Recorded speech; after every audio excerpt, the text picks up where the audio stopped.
Party ஃபண்டுன்னு சொன்னவனை எடுத்தாங்க பாருங்க ஒரு ஓட்டம். முட்டாள் முதலமைச்சர் அவர்களே, கேட்கல. முட்டாள் முதலமைச்சர் அவர்களே, சத்தமா முட்டாள் முதலமைச்சர் விஜய் அவர்களே. சரி விடுங்க. ஒரு பஞ்சாயத்தடா முடிச்சு வச்சு பாரு, நமக்காக அம்பட்டு பெண்ணும் பிள்ளை குட்டியோட வெயில்ல காத்து கிடக்குறாங்களே. பார்ட்டி ஃபண்ட் சொன்னேன், எந்திரிச்சு ஓடுறாங்க.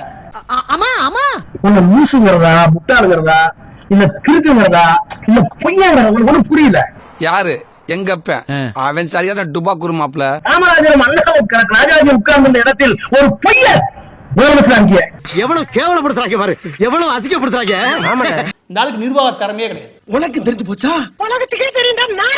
நிர்வாக திறமைன்றது சினிமா படம் மாதிரி கிடையாது. நிர்வாக திறமைன்றது ஒரு பெரிய தனி ஸ்கில். அது எங்க இருக்கு? நெக்ஸ்ட் நிர்வாக திறமையோட உட்கார்றோம் வச்சுக்கவேன்.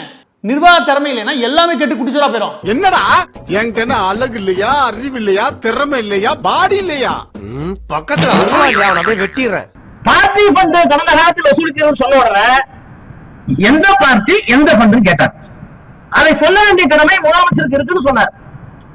இவர் பத்திட்டார், இவரு ஆய திறக்க மாட்டாரு. இன்னார்தான் கோபால சொன்னா பின்னால எதுவும் பிரச்சனை வரும்னு யோசிக்கிறாங்க. என்னடா கோபால அப்படித்தானே?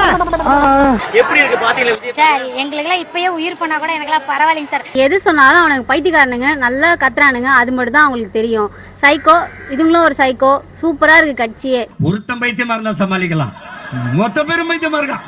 இன்னும் பல பைத்தியங்கள் வேற வர இருக்கு. இந்த சைக்கோ கட்சிங்கிட்ட தமிழ்நாடு கொடுத்துட்டு தமிழ்நாடு பாதிக்குது. ஒரு நல்ல டாக்டரா கூட்டிட்டு வந்து இந்த எல்லாத்துக்குமே சைக்காட்ரிஸ்ட் இருந்தா கரெக்டா இருக்கும் அப்படின்னு தோணுது. அந்த இன்னொரு தம்பி இருக்குதா முந்திரி என்ன என்னைய தேடுறாங்க? அந்த பையன் வந்துருச்சு, நாங்க எந்த பார்ட்டி என்று சொல்லவில்லை. உனக்கு வெக்கமா இல்ல? எந்த பார்ட்டி சொல்ற? நீ பேச மாட்டடா.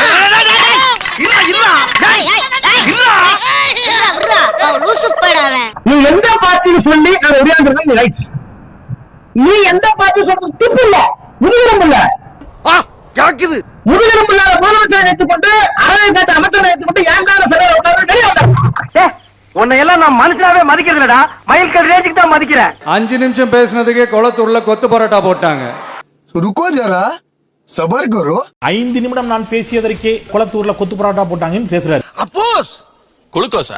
அப்போஸ்ங்க, அப்போஸ்னா ஆமான்னு அர்த்தம். நெல்லை மாவட்டத்து நெல்லையில மட்டும் கிட்டத்தட்ட மோர் தென் 20 மினிட்ஸ் இவர் பேசினார். பக்கத்துல தான் தென்காசி மாவட்டம், ஒரு சீட்டு கிடைக்கல. குமரி மாவட்டத்துல 14 நிமிடம் பேசினாரு, அங்க உங்களை கொத்து பரோட்டா போட்டாங்க. அரியலூர்ல 16 நிமிடம் பேசுனீங்க, உங்களை கொத்து பரோட்டா போட்டாங்க, ஒரு சீட்டு கூட கிடையாது. நாகையில 15 நிமிடம் பேசுனீங்க, உங்களை கொத்து பரோட்டா போட்டு அனுப்பிட்டாங்க, ஒரு சீட்டு கிடையாது. திருவள்ளூர்ல 32 நிமிடம் பேசுனீங்க, உங்களை கொத்து பரோட்டா போட்டீங்க, ஒரு சீட்டு கிடையாது. விக்கிரவாண்டியில 48 நிமிஷம், விழுப்புரம் மாவட்டத்தில் ஒரு சீட்டு கிடையாது. பேசுங்க சார் கேட்கறது எதை தெரியுமா? நாட்டு மக்கள் பிரச்சனையை பேசுங்கன்னு கேட்டா நான் பேசுனதுனால தான் நீங்க தோத்துட்டீங்க. இது என்ன வாதம்? உங்களை கொத்து பரோட்டா போட்டாங்களா மக்கள்? ஐயோ ஐயோ, என் அக்கா, தங்கச்சி, அண்ணன், தம்பி, குடும்ப உறவுகளை இழந்து அந்த வலியோட இருக்கிற என்ன நீங்க ஏளனமா பேசுறீங்களா? உங்க தங்கச்சி வித்யா உயிரோட இருந்து அவங்களோட குழந்தை இறந்து இருந்தா, இந்த கூட்டத்துல இருந்து உங்க தங்கச்சியோட குழந்தை இறந்து இருந்தா, இதே மாதிரிதான் ஸ்டேஜ் போட்டு மேடை ஏறி எப்படியாவது கொத்து பரோட்டா போட்டு விட்டுருங்க, திமுகவை செஞ்சு விட்டுருங்க, இப்படிதான் கேப்பீங்களா அங்கிள்? அதான் இரங்கலா? நீ கேட்ட ஒவ்வொரு கேள்வி என்ன செருப்பால அடிச்ச மாதிரி இருக்குடா. மாதிரி இல்ல, உண்மையிலே செருப்பால தான் அடிச்சது. புள்ளைய இழந்திருக்குமையா, அம்மாவை இழந்திருக்குமையா, 60 நாள்ல எப்படி ஐயா டான்ஸ் ஆடின ஐயா? யார் ஐயா நீ? உங்களுக்கு தான் இந்த விஜய பத்தி நல்லா தெரியுமே. ஓட்டு ஓட்டு ஓட்டு ஓட்டு ஓட்டு ஓட்டு ஓட்டு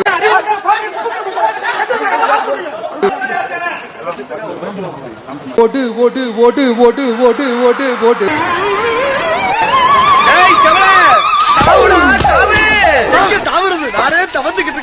இனி வர்ற ஜெனரேஷனும் அவங்களுக்கு தெரியப்படுத்தணும்ல, அதுக்காகவே கரூர்ல ஒரு நினைவு சின்னத்தை நம்ம டிவிகே சார்பா அமைக்கப்படும்.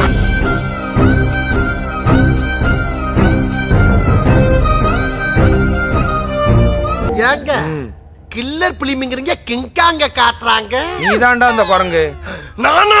வினோதமா இருக்கிய ஐயா. நீ சொல்றது எல்லாத்தையும் அந்த கூட்டம் நம்புது பத்தியா? உன்னைய திட்டக்கூடாது ஐயா, அந்த கூட்டத்தை தான் ஐயா திட்டணும். இல்ல எனக்கு இன்னும் புரியல, வர்றவெல்லாம் தற்குறியா இருக்கான், நீ தற்குறி ஆக்குறியா?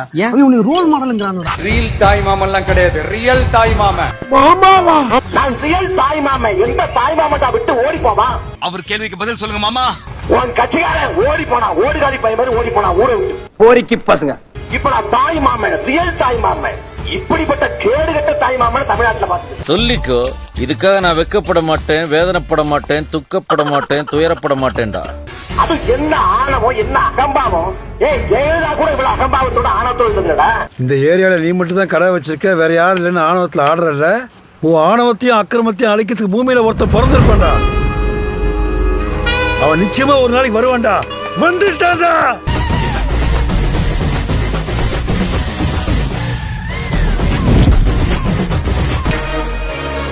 செதற விட்டு செய்ய வைப்போமா? என்னமாமா இது? என்ன நொன்னா மாமா, பலாப்பழத்துல ஈ முக்கிற மாதிரி முக்கிறாங்க. இப்படி என்ன என் பொழப்பு எப்படி வளர்க்கும்? அருமை சொந்தங்களே, இந்த கல்லூரி மாணவர்கள் எல்லாம் பேண்ட் போட்டிருந்தாங்க, ட்ரக் அம்பாசிடர். இதை நாம உருவாக்கலீங்க, நாம உருவாக்கல, தமிழ்நாடு அரசு உருவாக்குச்சு. எத்தனை பேருக்கு தெரியும்? தமிழ்நாடு அரசு 2025 இதற்கு முன்பு இருந்த அரசு ஒரு கல்லூரியிலையும் ட்ரக் அம்பாசிடர் இருக்கணும், 10 பேர் 20 பேர் இருக்கணும், அவங்க ட்ரெயின் ஆயிருக்கணும். மாணவனுக்கு பிரச்சனையா இருந்தா அவங்க போய் பேசணும், சின்ன விஷயத்தை கண்டுபிடிச்சா ப்ரொஃபசர்கிட்ட போய் சொல்லணும், பிரின்சிபல்கிட்ட போய் சொல்லணும். அது பெரிய விஷயமாக மாறும் பொழுது காவல்துறைக்கு சொல்லணும்.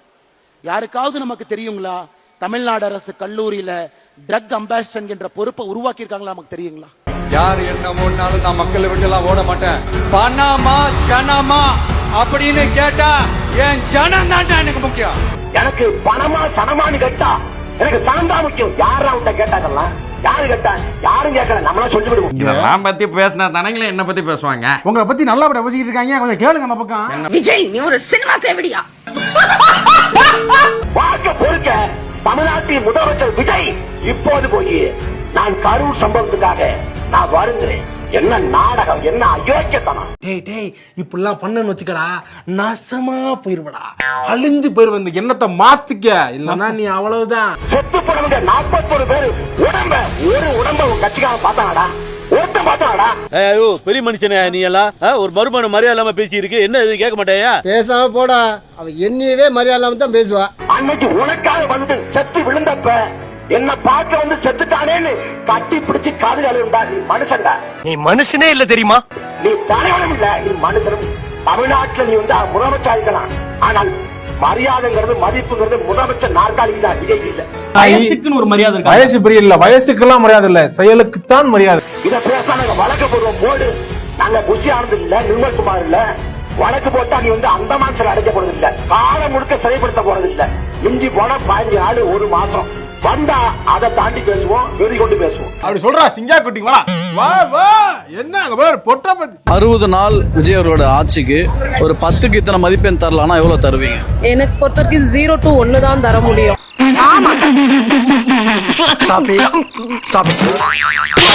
நான் எப்ப பார்த்தாலும் டிஎம்கே பத்தி அகைன்ஸ்டாவே பேசிட்டு இருக்காரு.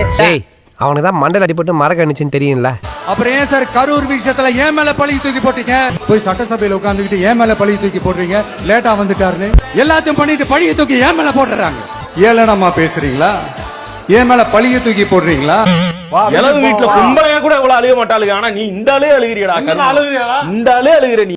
நம்ம ஜீவா நடிச்ச ஒரு படம் இருக்குல்ல, அதாவது ஒருத்தன் புதுசா கட்சி ஆரம்பிக்கிறானா, இந்த மாதிரி மக்களை கொன்னுட்டு பழியை கொண்டு போயிட்டு மத்த மேல போட்டுட்டு, என்னோட வளர்ச்சி பிடிக்காம, நான் வரதை பிடிக்காம, இந்த மாதிரி என்னோட வந்து கூட்டத்தில் வந்து பாம்பு வச்சிட்டாங்க, கொண்டுட்டாங்க, இப்போ இன்னும் ஒரு சிம்பத்தி, இப்போ இன்னும் வந்து ஒரு அனுதாப ஓட்டு வாங்குவோம் தெரியுமா? ஸோ அந்த ஸ்கிரிப்ட், அந்த ஃபார்முலா நீங்கள் ஒருவேளை யூஸ் பண்ணீங்களோன்றது. ஐயோ, அங்க பார்த்துட்டு அப்படியே நம்மளை பார்க்கறாங்களே கிரியாளா. யாரும் உங்க மேல பழிய போடல, ஆனா இப்படி சொல்லதான் நீங்க இதெல்லாம் வந்து பிளான் பண்ணி பண்ணீங்களோ அப்படின்றது கேள்வியே வருது சார். ஆஹா, சந்தேகப்பட ஆரம்பிச்சிட்டாங்க. சந்தேகப்பட ஆரம்பிச்சிட்டாங்களே. உங்ககிட்ட யாராவது லஞ்சம் ஏதாவது கேட்டாங்கன்னா கொடுக்க முடியாது சொல்லுங்க. யாராவது ஃபோர்ஸ் பண்ணாங்கன்னா இது எங்க மகன், எங்க புள்ள, எங்க அண்ணன், எங்க தம்பி. நீ என்ன கவுன்சிலர் ரேஞ்சுக்கு இறங்கி வந்து பேசிக்கிட்டு இருக்க? ஐயா, நீ சிஎம்னா, நீ இப்படி பேசக்கூடாது.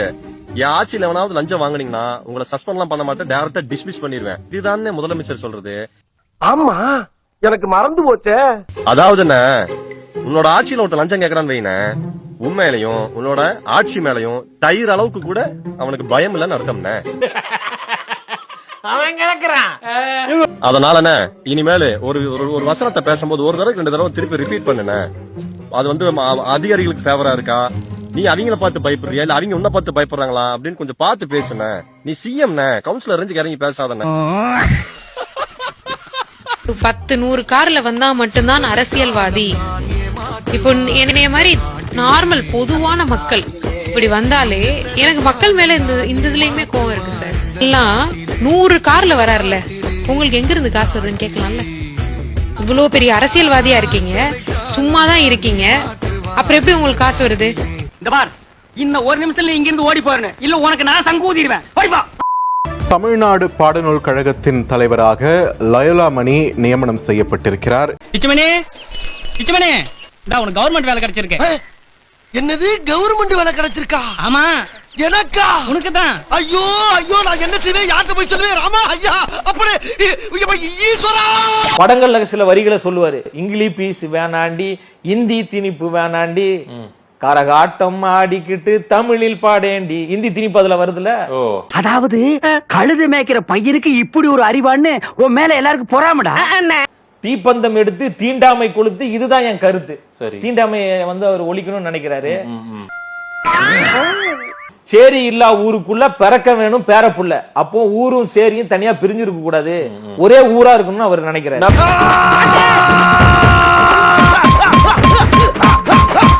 தமிழ்நாடு முழுவதும் எங்க பிள்ளைகளிடம் நீங்கள் அரசியல் பேசி வென்ற முடியுமா? திமுக கட்சியை சார்ந்த யாரு வேணாலும் வாங்க. முடியாது, முடியவே முடியாது. ஏன்னா வந்து அரசியல் என்னன்னு தெரியாது. அவனுக்கு பண்ற உருப்படியான ஒரே ஒரு வேலை,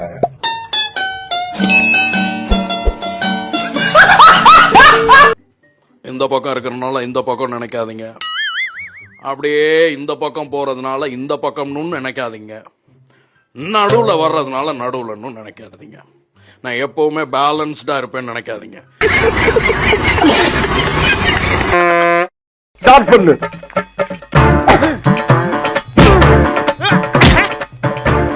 இங்கிட்டு வா. அப்படியா?